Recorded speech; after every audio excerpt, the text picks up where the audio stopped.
Mañana hay 35 minutos. Valeria Fuertes y Jorge Turpo con ustedes esta mañana en la rotativa del aire. ¿Cuál es la relación entre la informalidad y la crisis actual? A ver, tenemos ya el comentario económico, siempre especializado y tan didáctico, el director de la carrera de Economía de la Universidad de Lima, el profesor Pedro Grados Smith, quien ya se encuentra con nosotros. ¿Cómo está, profesor Grados? Bienvenido. Buenos días, muchas gracias por la invitación. Sí, la verdad es uno de los principales problemas del país, el tener como dos países, ¿no? Un país formal, moderno, con acceso a una serie de tecnologías y servicios públicos, y un país que no tiene acceso a la modernidad. Y eso tiene que ver con la informalidad, pero además con la ilegalidad, ¿no? Y hay un conjunto de sectores, tala ilegal, trata de personas, minería informal e ilegal, etcétera, que de alguna manera hay que generar caminos para generar un solo Perú, ¿no? Ajá. Profesor, probablemente los oyentes televidentes se preguntarán, Valeria, ¿una actividad económica informal es igual que ilegal? ¿Cuál es la diferencia? Imagino que hay una línea muy delgada, pero ¿podemos diferenciarla con ejemplos también, profesor? Hay diferencias muy claras. Y también en algunos casos hay como sobreposición. A ver, la informalidad simplemente significa que no está dentro de las estadísticas formales. Por ejemplo, hay mucho empleo todavía doméstico, por hablar de un tema práctico. Las empleadas domésticas no todas están en la formalidad, a pesar que existen leyes. Existen leyes porque la empleada debería tener su seguro en salud, ¿no? Debería tener acceso a beneficios. Una pensión, beneficios en general, y no todas la tienen. Hay un segmento que ya lo tiene y se ha avanzado. Entonces ahí hay una tenue línea entre ilegalidad e informalidad, porque sí, no se está yendo con la norma, pero tampoco es una actividad, digamos, criminal al 100%.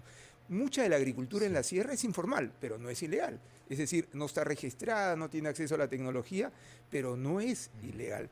Ahora, si hablamos ¿Quiénes están en la economía ilegal, profesor Grados? A ver, un caso clarísimo de economía ilegal es el narcotráfico, ¿no? El narcotráfico, que se calcula que genera aproximadamente, digamos, más de 1.000 millones de dólares al año. El narcotráfico sí es ilegal, porque desde el cultivo, la integración, la generación. Y el narcotráfico, la verdad, se mueve en América Latina, Colombia, Bolivia, Perú, porque cuando en un país hay tácticas para disminuir el cultivo, en otro país generalmente se incrementa. Y ahí hay una serie de problemas. Ilegal, peor aún, es la trata de personas, ¿no? En el Perú se calcula que hay, según algunas fuentes internacionales, 80.000 personas vinculadas a esta especie de esclavitud moderna. 80.000 personas. Claro, uno hablará, la población económicamente activa son 17 millones, pero igual son 80.000 personas vinculadas a una esclavitud moderna. Ahora, profesor, y detrás de estas actividades económicas ilegales como el narcotráfico, usted ha mencionado la trata de personas, podría mencionar también el contrabando, tala ilegal y demás actividades que probablemente en algunas regiones sea más acentuada que en otras. ¿Cuánto dinero se mueve? A ver, más de 6.000 millones de dólares, entre 6.000 y 8.000 millones de dólares son cálculos conservadores, las estadísticas tienen entre 1 y 2 años. Recientemente la Fundación Konrad Adenauer, con el apoyo de 3 académicos, Valdés, Basombrío y Vera, han publicado un libro muy interesante, Las economías criminales y su impacto en el Perú, que creo que hay que estudiar y analizar, porque hay que trabajar en el corto plazo, es decir, hay que integrar, hay que generar políticas sociales, hay que generar empleo, incentivar la inversión pública y privada, pero esto no puede crecer. Claro. Porque si esto crece, el Estado no deja de funcionar y nos convertimos en un problema. Pensemos los niveles de criminalidad en México. Todavía no estamos a esos niveles, pero podrían llegar. Y eso también es economía ilegal e informal, ¿no? Profesor, quería hacerle una consulta. Y el peruano de a pie, el señor taxista, la señora que está de repente ahorita abriendo el puesto en el mercado dirá, mientras nos escucha, Valeria, ¿y eso cómo me afecta a mí? Es decir, estas actividades ilegales como el narcotráfico, trata de personas, contrabando en las zonas fronterizas, imagino que es aún más, ¿cómo me afecta a mí en mi negocio, en mi economía? Perfecto. Hay dos formas, ¿no? Hay una, algo indirecta, que es en la estabilidad de todo el país, porque, ojo, si hay dinero ilegal, hay altos índices de corrupción también, porque este dinero va por el lado de la corrupción y eso afecta al país en general. Dicho sea de paso, la corrupción ha sido uno de los factores que más ha aparecido en las encuestas como algo que la ciudadanía espera que se resuelva en los próximos años. Pero además al generar ese clima, no hay inversión y no va a poder incorporarse a la modernidad. El empleo, lo comentábamos en una sesión anterior para los jóvenes, es cada vez más escaso. Entonces, al final, y es un tema entre académico y muy práctico, no podemos tener distintos Perús, distintos países. El Perú es uno solo, el concepto de nación, en fin, uno de los conceptos de nación es objetivos comunes. Entonces, cuando uno tiene a personas informales que lo único que a veces buscan es alimentarse y tener un presupuesto para el día a día, y en el otro lado uno tiene un ingreso mensual, Claro. una pensión, etcétera, etcétera. Son mundos distintos. Es una isla, ¿no, profesor? Es una isla, la modernidad. Sí. Es una isla que ha crecido, es verdad, los últimos 30 años, pero todavía es una isla. Y acá dos cifras interesantes. Si bien más o menos entre el 80 y 85% de todo lo que se produce en el Perú viene de la formalidad, de la gran empresa moderna, por el lado del empleo, solo entre 20 y 25%. Es decir, la producción informal es, por ejemplo, hay muchos alimentos que se venden en los semáforos y tienen origen informal. No es ilegal, digamos, es un tema que puede, pero habría que resolverlo. Hay mucho delivery de esto, Black Kitchen, que también no está totalmente formalizado, pero está bien, son caminos que hay que seguir. Pero ojo, en el caso del empleo, 80% no tiene ningún tipo de seguridad. Sí. Jorge, tenías una consulta.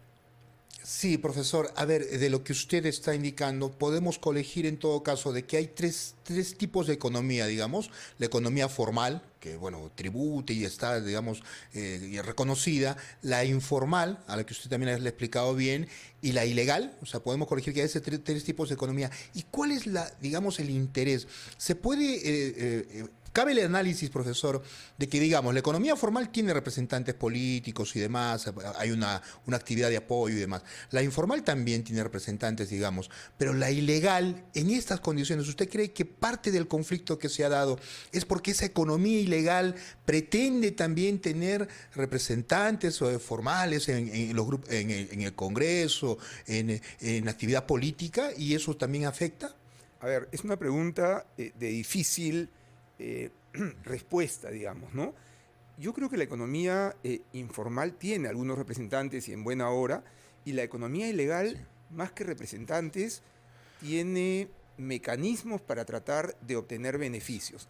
Yo creo que la crisis actual es en un porcentaje importante reclamo, ilusión en un Perú mejor, pero sí, estas líneas de informalidad, de economías criminales, aprovechan estas situaciones porque en el desorden van a poder seguir existiendo. Es decir, ¿quién se está preocupando hoy día del tema del narcotráfico, de la tala ilegal, de la trata de blancas? Entonces, en este desorden van a seguir creciendo. Entonces, yo creo que lo que hay que buscar es, otra vez, integrar el país, crecer un poquito, ordenarlo, y a la economía criminal, al final, no hay otro mecanismo que ser compulsivos. Es decir, hay que ir contra la economía criminal. Uno no puede permitir que más de 80.000 personas estén en una especie de esclavitud moderna, ¿no? Y ahí la minería ilegal tiene mucho que ver, ¿no? Profesor, solamente para cerrar, si podemos mencionar la región que concentra la mayor cantidad de actividades económicas ilegales en el país, ¿cuál sería? A ver, si vamos por el lado de empleo, no de producto, en producto es mucho más difícil, estamos hablando que Huancavelica, Apurímac y Puno tienen más de 90% del empleo informal. Y si hablamos de contrabando, que ya no es un problema tan grande en el Perú porque con la apertura económica ha disminuido el contrabando, sin embargo, el 60% del contrabando viene básicamente de Puno y Tacna, ¿no? 40% de Puno y 20% de Tacna, según datos de SUNAT del 2019. Entonces hay mucho trabajo por hacer, ¿no? Clarísimo. Bueno, los retos pendientes y una cifra igual de alarmante, ¿no? Las actividades ilegales mueven más de 6.650 millones de dólares al año en nuestro país. Muchísimas gracias, profesor Pedro Grados Smith, director de la carrera de Economía de la Universidad de Lima. Estuvo con nosotros 7 de la mañana con 45 minutos. Hacemos una pausa. Vamos a regresar, por supuesto, con más aquí en La Rotativa del Aire.